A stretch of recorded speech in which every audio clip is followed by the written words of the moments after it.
lu lihat ya kabel digigit tikus. Iya, ini baru gue mau bahas nih, Mas. Kabel digigit tikus itu kabel di kantor gua. Jadi gua lagi kerja tiba-tiba baru ngebuka komputer, internetnya mati. Laku. Ini udah laku lebih dari 10 kali kalau nggak salah sih. $6.000 dolar. Ya. US.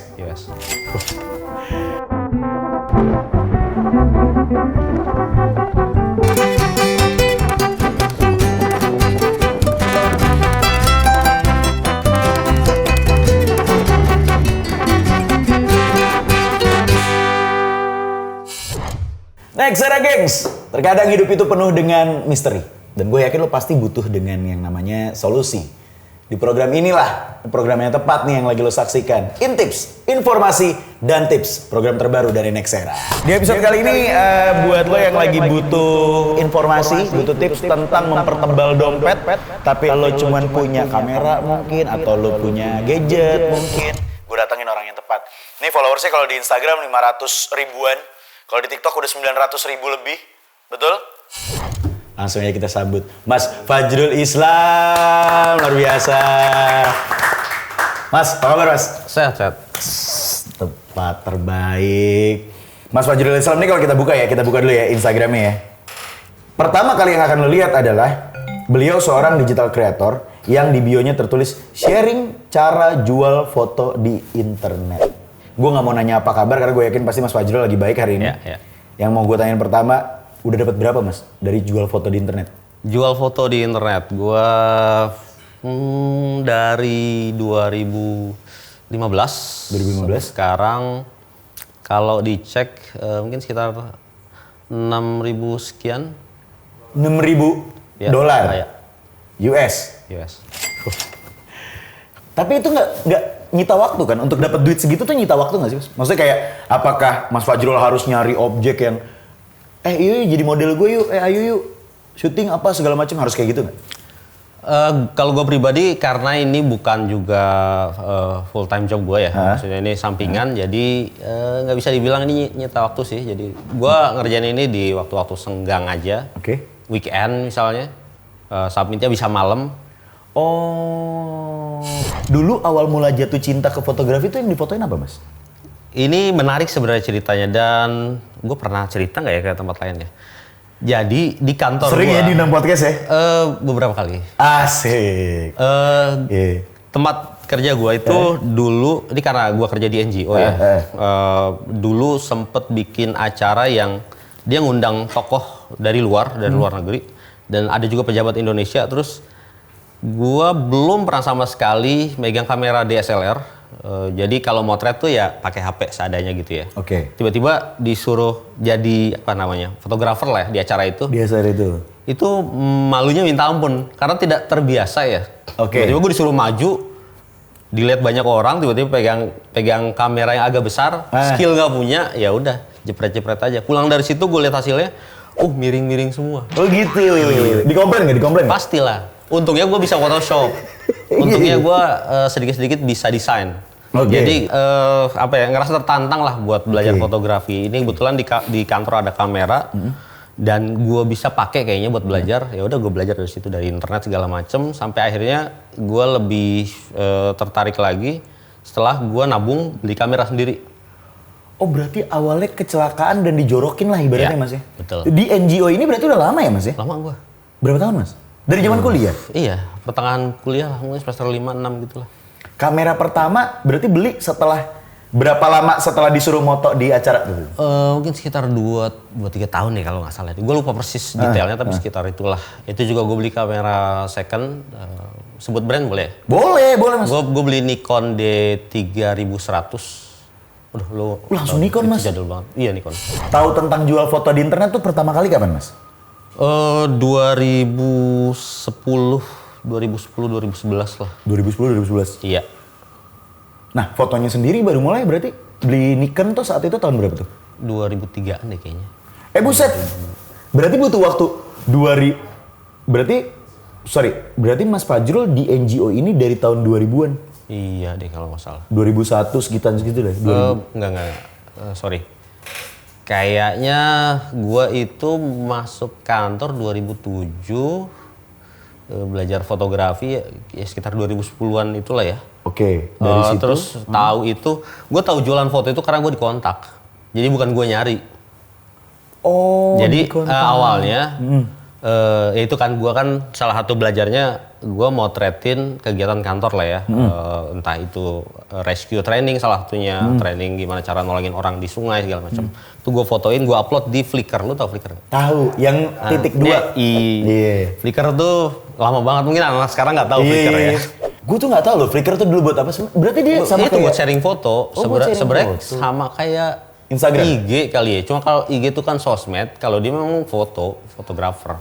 Oh, oke. Kayak kita bikin album foto, kita mau show off, kita punya karya apa. Tapi Dari album situlah. fotonya ditaruh di dalam Flickr ini. Ya, di Flickr. Di Flickr, salah satu microstock agensi, ini istilah buat platform yang jualan foto itu ya. Microstock agensi itu punya kerjasama sama Flickr itu buat cari talent-talent di seluruh dunia buat jualan foto di marketnya mereka. Oke. Mungkin di 2010 itu masih sedikit kali ya di Indonesia Iya, gitu ya. iya. Makanya mereka nyari lah. Salah dia ketemu foto gua. Oke. Foto-foto relawan lagi ngerescue gitu. Lagi latihan lah. Di danau di daerah Ciputat sana. Oh, karena kebetulan memang Mas Fajrul NGO-nya Ya. bergerak di Kornya di penanggulangan bencana. penanggulangan bencana. Ya. Oke. Masuk berarti sambil kerja foto-fotoin orang yang lagi kena bencana itu. Ya, Oke, terus foto itu diminati mereka menawarkan gimana kalau fotonya dijual di marketnya mereka, di platformnya mereka gitulah kurang lebih. Gue dulu belum tahu tuh proses jualan foto kayak gimana, apakah ini menguntungkan, ada uangnya apa tidak ya. Gue minim banget lah informasi. Nothing tulus udah gue kirim aja file high res-nya ke mereka. Udah jadi tuh, gue udah punya akun. Jadi gue nggak bikin akun, nggak daftar. dibikinin sama Dibikinin mereka. sama mereka. Oke. Jadi waktu itu udah tuh selesai, gue udah kayak sign kontrak segala macam lah gitulah. Kirim file ke mereka, udah karena infonya masih sangat-sangat sedikit, terutama Indonesia ya. Betul. Jadi kalaupun ada di YouTube juga waktu itu belum banyak, belum ada bahkan. Jadi gue cuma bisa lewat blog, lewat forumnya mereka. Jadi ya gue tinggal 2010. Oke. Jadi gue cuma ngirim 10 deh, 5 atau 10 lah. 5 atau 10 foto. 10 foto udah gue tinggal. Gue tinggal sambil belajar dikit-dikit. Tapi gue nggak mulai ngejual foto-foto yang gue punya ke sana. Oke. Jadi cuma itu aja. Oke. Ambil gue belajar dikit-dikit. Yang lain juga ternyata banyak juga selain Getty Image kan waktu itu kan. Ternyata banyak juga selain Getty Image. Ada Shutterstock, ada iStock, ada apa dulu ya, Fotolia, ada Dreamtime dan seterusnya. Nah, ini nama-nama yang sampai sekarang bisa diakses ya? Iya, nanti teman-teman bisa ngecek. Itu gue cek semua tuh. Oh ya oke, ternyata foto bisa dijual. Gue daftar lagi di tempat yang lain. Oh, berarti udah nggak sama Flickr tuh saat itu? Flickr udah lewat karena Udah dia lewat. cuma jembatan aja, jembatan foto-foto gue diketahui lah sama Getty Image. Oke. Gue coba daftar di tempat lain, ternyata pada saat itu susah banget. Jadi kalau kita mau jualan foto di tempatnya mereka, itu kalau di Shutterstock harus pakai paspor. Shutterstock harus pakai paspor? Dulu. Paspor tuh maksudnya? Paspor. Paspor. Buat kita ke luar negeri? Iya. Oke. Harus di-scan terus dikirim ke mereka sebagai ID gitulah. Oh, jadi autentikasi. Iya, sekarang pun beberapa masih pakai KTP atau SIM atau paspor gitu. Beberapa ya, nggak semua. Itu susah tuh. Akhirnya gue di yang lain saat itu nggak bisa langsung daftar. Oke. Jadi ya udah gue cuma punya akun di Getty Image. Terus langsung ke 2015, gue kebetulan ada kesempatan solo traveling ke Malaysia. Wih. Ya karena udah punya kamera ya, Benar, jadi gue benar. banyak pulangnya banyak stok foto. Dan gue ingat gue punya akun di Getty Image.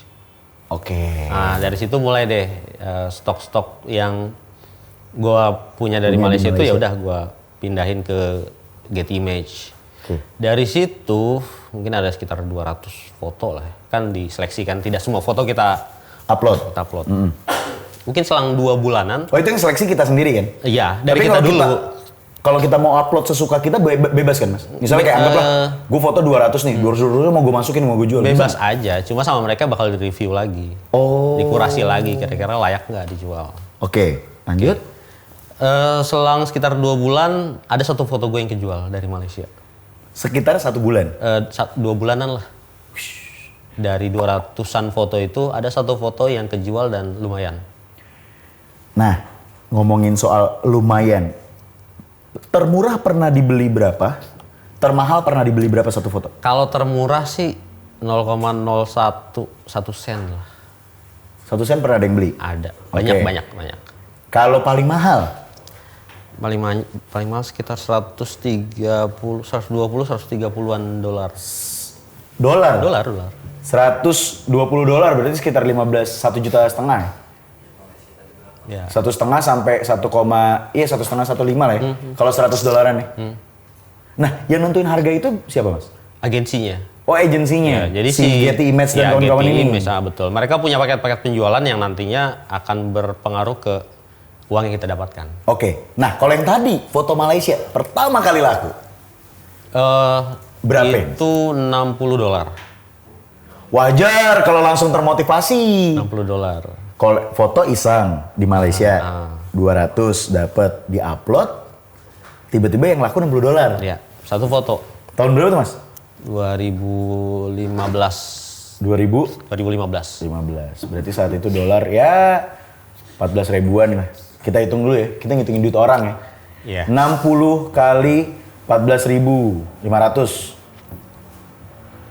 870.000 cuy satu foto. Itu foto apa Mas yang laku sampai $60 di Malaysia? Itu foto museum tekstil. Lu kalau ke Malaysia di Dataran Merdeka tuh ada museum tekstil di perempatan di situ. Nah, gue motret itu sore-sore dan ternyata foto itu laku. Itu museum tekstil itu. Wih, gokil. Dari situ makin termotivasi untuk jualan. Betul. Dan saat itu gue bisa langsung cairin uangnya. Langsung cair, Mas? Langsung gue cairin. Bukan langsung cair saat itu juga ya, tapi bisa langsung gue proses. Karena jualan foto itu ketika foto kita laku, uangnya nggak bisa langsung cair. Kita harus tunggu dulu sampai dia mencapai yang namanya minimum payout. Minimal uang yang bisa dicairkan. Di Getty waktu itu kebetulan minimalnya $50. Jadi $60 udah $60 bisa cair. Oh, berarti 60 tuh bisa langsung diambil semuanya, yang penting di atas 50. Bisa.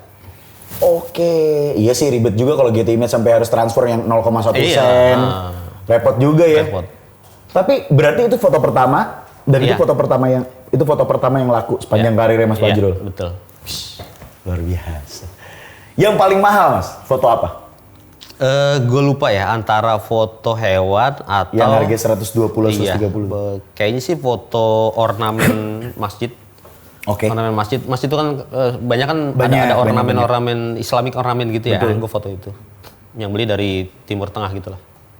Oh, ornamen Timur Tengah tuh maksudnya kayak kalau seandainya kita adalah satu tempat di Menteng tuh dia rumahnya itu emang namanya rumah Maroko kalau gue nggak salah. Itu kan ornamennya lucu-lucu tuh, unik-unik tuh, jarang di mana-mana. Bisa tuh dia itu kayak apa sih ya kalau kayak di masjid itu kan ada ornamen Islamnya yang ini loh. Bukan kayak kaligrafi ya. Ya kayak desain Islami gitu loh. Oke. Nah, itu yang gue foto. Itu di foto. Keren nih, $120 tuh Mas? Ya, $120. Misalnya nih, saya sudah terkenal dengan, Chris berbicara adalah fotografer mainan. Oke. Apakah saya harus terus-terusan fotoin mainan, atau bisa tiba-tiba saya motoin orang tidur, orang ngantuk gitu misalnya? Nah, menariknya di Microstock ini, dia tuh tidak mengenal yang seperti itu, tidak mengenal genre fotografernya apa. Gitu. Misalnya kita nih fotografer model ya, udah gue model aja, nggak gitu. Bahkan semakin beragam foto yang kita jual itu semakin bagus. Begitu? Iya, kata kuncinya sebenarnya lebih ke kita ngikutin market mereka lagi butuh apa, ya udah kita ambil foto itu. Nah itu nanti ada pemberitahuan itu di Getty Images. Dunia sekarang lagi nyari foto uranium misalnya gitu ya. Ada tuh kayak gitu-gitu? Ada. Briefnya misalnya ini lagi Ramadan nih, biasanya sekitar satu bulan sebelum masuk Ramadan itu dari mereka ada brief untuk foto tema-tema Ramadan. Oke, nah di bawahnya lagi ada tulisan kelas jualan foto. Ya. Berarti Mas Fajrul, apa yang kita obrolin ini ada kelasnya Mas? Ada. Jadi karena banyak teman-teman yang ngerasa masih kurang ya, gue udah sharing sebenarnya di YouTube pun sebenarnya udah lengkap. Jadi kalau teman-teman nanti cek YouTube gue, itu sebenarnya ada dari awal daftar, terus gimana cara motretnya, segala macam, gimana cara bayarnya, udah ada. Cuma banyak teman-teman yang ngerasa masih kurang detail nih, pengen lebih detail lagi. Terus pengen dibikinin grup dong, yang lebih private. Emang mau disuapin? Iya. Yang mau diakomodir maksudnya gitu. Istilahnya mau disuapin tuh lebih ke, gue emang ada orang yang sukanya lebih private belajar. Betul. Nah, Itu berarti ada harganya Mas? Misalnya gue mau ikutan nih. Iya, ada. Mas Fajrul, gue mau ikut dong. Kemarin ngobrol di Nexera kayaknya nggak cukup deh. Iya. Bisa nggak ikutan? Bisa. Berapaan Mas biasanya startnya? Gue di 300-an lah, 300.000. Jadi tergantung. 200 sampai 300.000? Iya. Itu maksudnya lifetime, dia join, terus dia bisa akses semua video-video gue yang lebih apa ya, lebih teratur lah ya. Kalau di YouTube kan, gue kadang lompat-lompat kan bahasanya. Yeah. Kalau itu kan dia bisa mulai dari yang paling dasar banget, sampai ibaratnya abjad tuh ya dari A, B, C, D, F, G. Jadi nggak bingung gitu loh. Oke. Mas, berarti kalau sampai ada kelasnya, susah nggak sih jualan foto di internet? Sebenarnya kalau dibilang susah nggak susah, dibilang gampang juga nggak gampang-gampang banget. Tergantung lu sudah punya bekalnya nggak, bekal terutama ilmu ya, ilmu di fotografi ini yang utama. Oke. Karena kan produk yang mau kita jual ini kan foto ya, jadi nggak mungkin lu jual foto tapi lu nggak bisa motretnya. Iya bisa sih, mungkin lu cuma motret aja, tapi untuk sukses, untuk besar gitu, hampir mustahil deh. Jadi minimal banget lu punya skill fotografi. Oke. Alat, Skill fotografi, alat sama tahu skill gimana cara jual fotonya. Nah, yang paling sering ditanyain sama murid-murid di kelasnya Mas Fajrul apa? Yang paling sering mereka tuh kayak ngerasa gagal dan mentok. Sebenarnya mereka nanya ke teknik jualannya. Teknik jualannya. Sebenarnya yang mereka tanya itu, padahal yang mereka butuhkan adalah belajar teknik motretnya dulu. Jadi misal gini. Mereka tanya ke gua nih, fotonya kok ditolak. Oke. Ditolak kan. Padahal bukan karena dia salah submit upload fotonya. Tapi ternyata fotonya tidak memenuhi standar untuk dijual. Itu kan berarti ke skill motretnya kan. Oke. Ya. Berarti komposisi gambarnya ya? Iya. Bukan teknis kayak format-formatnya gitu ya? Bukan. Tapi kalau untuk format sendiri apa Mas? 3GP kah? JPEG kah? JPEG. Umumnya 4K kah? Oh, JPEG bisa ya? JPEG bisa ya? Bukan bisa, memang dia JPEG. Oh, mintanya JPEG. Utamanya JPEG. Cuma memang ada beberapa agensi yang dia bisa .tif, tahu ya .tif ya. Ada juga yang PNG. PNG ada juga. Cuma umumnya hampir semua pakai .jpeg. .jpeg. Ya. Oke. Nah, berarti mayoritas yang orang gagal itu karena foto mereka, anggaplah JPEG-nya udah sama semua lah. Itu mah istilahnya cuma bisa setting bisa. Berarti mayoritas yang orang tidak bisa lakukan ketika jual foto adalah ketika di-upload foto tersebut tidak memenuhi standar agensinya. Iya. Emang standar apa sih Mas yang biasa diminta sama agensi ini? Yang paling umum lah ya. Fotonya itu tidak boleh shaky. Nggak boleh goyang gitu ya hasil fotonya ya. Oke. Fotonya tidak boleh under exposure, tidak boleh terlalu gelap. Oke. Jadi fotonya kalau kegelapan ya ditolak sama mereka, ya dinaikin lah, diedit lah. Oke. Itu nanti belajar skill editing foto tuh. Nah, jadi sebenarnya banyak yang harus dipelajari. Fotonya tidak boleh over exposure, tidak boleh terlalu terang, over saturate, tidak boleh warnanya tuh terlalu ngejreng dan seterusnya. Iseng ya, misalnya saya lagi nongkrong di daerah misalnya Senopati, misalnya gitu ya. Senopati kan banyak mobil mewah tuh. Betul. Toto saya iseng tuh ngelihat Ferrari tuh. Ya. Nah, kebetulan Ferrarinya yang dipakai di tahun-tahun 70 atau 80 gitu. Klasik lah. Wih, klasik nih gitu kan, udah Ferrari klasik lagi kan. Saya foto tuh, cekrek. Saya jual fotonya. Nggak boleh tuh? Itu bisa tanpa persetujuan atau legal dari yang punya, nanti masuknya ke editorial foto. Oh, jadi, masuknya foto editorial. Iya, jadi di Microstock sendiri ada yang namanya foto komersial. Fotonya nanti penggunaannya fleksibel dia. Sama yang beli, sama bayar ini. Oh, bisa diapain aja? Bisa untuk kebutuhan komersial, kebutuhan editorial itu bisa. Terus ada satu lagi foto editorial. Itu fotonya cuma buat kebutuhan berita aja, editorial aja. Oh. Editorial. Nah, yang jadi pertanyaan Mas, ketika foto gue masuk dalam kategori editorial sama yang udah legal, apa tadi namanya? Komersial, harganya beda? Harganya bakal berbeda karena editorial kan biasanya penggunaannya kualitas fotonya nggak besar-besar ya kan, paling di 1080 misalnya kalau resolusi fotonya ya kan. Oke, jadi kalau editorial kan umumnya cuma buat pelengkap artikel di website gitu-gitu kan nggak gede-gede. Tapi kan kalau buat komersial itu bisa jadi foto lu dibeli buat billboard yang gede itu. Nah, itu kan filenya harus gede kan. Harganya nggak mungkin sama yang kecil. Artikel tadi itu. Berarti kalau yang artikel tadi standar fotonya berapa size-nya? Sama aja. Untuk standar fotonya sama aja. Oh standar fotonya sama aja. Size-nya 1080 gitu sama aja ya? Enggak 1080 juga. Pokoknya dia itu minimal yang bisa diupload adalah 4 megapiksel. Minimal yang bisa diupload? 4 megapiksel. 4 megapiksel. Jadi 4 megapiksel itu apa ya? Dimensi foto yang lu boleh dia kotak, pokoknya asal totalnya 4 megapiksel itu bisa. Jadi, bisa kotak, bisa landscape, bisa portrait, betul, terserah lah betul, itunya ya. Betul, panoramik juga bisa, yang penting minimalnya 4 megapiksel. Minimal 4 megapiksel. Kalau foto orang mas, misalnya nih, ini camper saya yang ini kan mukanya unik banget nih. Oke. Artistik banget tuh. Saya foto, boleh nggak saya upload? Saya jual? Ini mau dijual secara komersial atau editorial? Oh balik lagi ke situ ya? Kalau komersial, lu butuh persetujuan dari orangnya. Dari orang yang kita foto. Nah persetujuannya dalam bentuk apa? Dokumen, kertas. Namanya model rilis. Oke. Jadi model rilis itu satu lembar kertas yang ditandatangani sama fotografer. Modelnya satu orang saksi. Saksi yang melihat model sama fotografer tanda tangan. Ah ini nih, Vespa ini sama lah. Misalnya Vespa ini punya dia, berarti saya harus izin dia? Iya. Kalau tadi kan model, kalau ini properti. Itu tips. Iya. Pernah kejadian tuh orang mukanya difoto iseng, set difoto, terus orangnya ada brand mau, akhirnya ditempelin produk. Kan jadinya itu pelanggaran kan kalau misalnya nggak izin kan. Betul. Terus orangnya bilang, oh cuma dibayar segini. Kasarnya bentar, begitu. Cuman dibayar segini tapi dia udah sign belum? Belum. Nah kalau belum bisa nuntut. Tapi kalau dia udah sign tapi dibayarnya kecil gitu, tiba-tiba foto dia gede, terus dia protes ya nggak bisa. Oke. Kan dia udah sign. Ini sebenarnya beda ini sih, cuman gue tiba-tiba muncul aja di kepala gitu. Maksudnya artinya setiap kita foto orang ataupun objek milik orang itu kita harus punya izin. Iya. Untuk bisa dijual di Shutterstock dan kawan-kawan. Betul.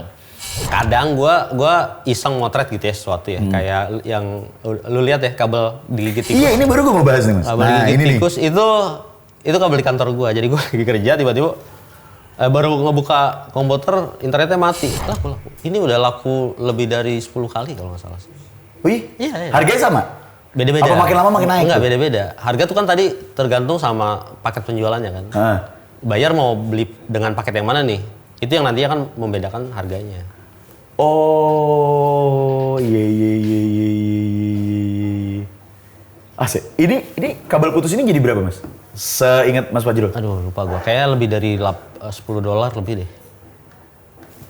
Perkara internet mati tuh.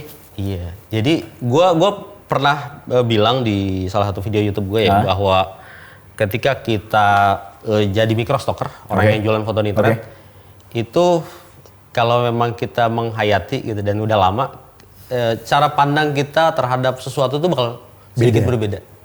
Yang sesuatu yang tidak menyenangkan lah ya.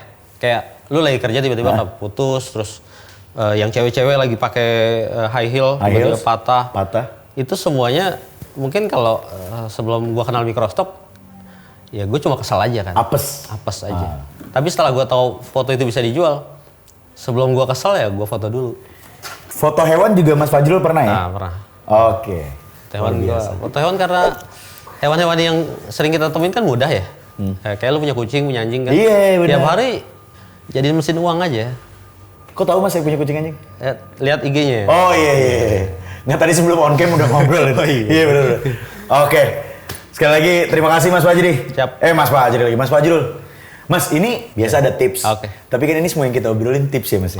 Informasi dan tips. Jadi kayak buat lo Nexera Gengs yang sekali lagi punya kamera mirrorless apapun itu DSLR atau SLR dan lain sebagainya, lo punya gadget yang cukup canggih, lo bisa pakai itu untuk jualan. Ada saran nggak yang mau lo kasih buat Nexera Gengs? Saran gue buat teman-teman khususnya yang memang yang masih baru ya, baru tahu foto itu bisa dijual di internet. Pertama, teman-teman pelajari gimana cara jual fotonya. Tapi yang sebenarnya lebih penting adalah teman-teman belajar gimana cara motret yang benar. Itu yang paling pertama. Ini tips berdasarkan pengalaman gue. Banyak orang yang dia nanya ke gue hal-hal teknis ya. Tapi teknis di jualan fotonya, tapi kalau gue lihat fotonya ini orang emang gak ngerti foto. Maaf kasar. Iya, nggak pernah belajar fotografi. Jadi kayak lu punya HP, HP lu agak mahal gitu ya, mungkin mid range, terus kameranya bagus, ya udah lu motret. Padahal kan motret tuh nggak asal potret sebenarnya kan. Lu ada komposisi, ada headroom, kasarnya gitu lah, macam-macam lah pokoknya. misalnya. Nah itu yang sebenarnya harus teman-teman pelajari lebih iya, dulu. dasar fotografi. Gimana cara motretnya, gimana cara jual fotonya, terus nanti nextnya adalah kira-kira foto tema apa yang lagi banyak dicari sama market. Tipsnya itu. Tipsnya itu aja. Ya. Jadi sekali lagi, buat lo yang pengen ikutan kelasnya Mas Fajrul atau mungkin udah pernah ikutan kelasnya dan pengen tahu, bisa langsung connect ke Instagram. Nah, di IG aja. Fajrul Ismi. Di TikTok apa Mas? Sama, semua. Fajrul Ismi juga sama? Semua akun gue sama. Sama kayak gue. Gue juga sama, Chris Berbicara semuanya. Ya. TikTok, Ya. Instagram, Ya. YouTube doang belum ada. Bikin dong. Next, belajar dari Mas Siap. Fajrul. Oke, Mas Fajrul sekali lagi thank you. Terima kasih banyak informasinya. Siap. Semoga bermanfaat buat Nexera Gengs juga. Gue berharap banget konten ini bisa menjadi manfaat buat lo. Bisa menjadi jalan keluar buat lo yang lagi buntu banget. Jangan lupa like, komen, dan juga subscribe. Komen juga siapa yang kira-kira bakal gue undang. Atau tips apa yang lagi lo butuhin. Jangan sungkan-sungkan komen di bawah ini. Oke? Chris Berbicara pamit. Mas Fajrul pamit. See you on the next episode. Bye.